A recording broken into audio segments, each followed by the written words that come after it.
Hello guys, আসসালামু আলাইকুম। আমি আছি এক্সপেরিয়েন্স সায়েন্স থেকে আর এম নিহাল। আজকে আমরা জানবো ঘুমানোর সময় হঠাৎ শরীর ঝাঁকুনি দেয় কেন। ঘুমাতে যাচ্ছেন, হঠাৎ শরীর কেঁপে উঠলো, মনে হয় পড়েই যাচ্ছেন। হঠাৎ এটা কেন হয় আপনারা কি জানেন?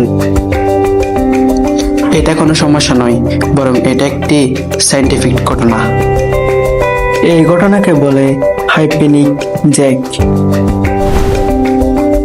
যখন আমরা ঘুমাতে যাই তখন আমাদের শরীর ধীরে ধীরে রিল্যাক্স হতে থাকে,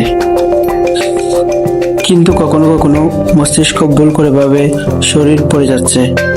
তখনই হঠাৎ মস্তিষ্কে সিগন্যাল পাঠায়,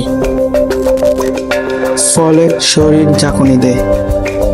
এটা বেশি হয় তখন যখন আপনি ক্লান্ত থাকেন এবং বেশি স্ট্রেস নেন। স্লিপ প্রোডাকশন অনুযায়ী প্রায় 70% মানুষ এটা একবার হলেও অনুভব করে। ভয় পাওয়ার কিছু নয়, এটা আমাদের শরীরে স্বাভাবিক প্রতিক্রিয়া। সো আপনারা ইতিমধ্যে জেনেছেন ঘুমানোর সময় হঠাৎ শরীর ঝাঁকুনি দেয় কেন। তো ভিডিওটি ভালো লাগলে সবাই লাইক, কমেন্ট, শেয়ার এবং সাবস্ক্রাইব করে দিবেন। দেখা হবে নেক্সট ভিডিওতে। আল্লাহ হাফেজ।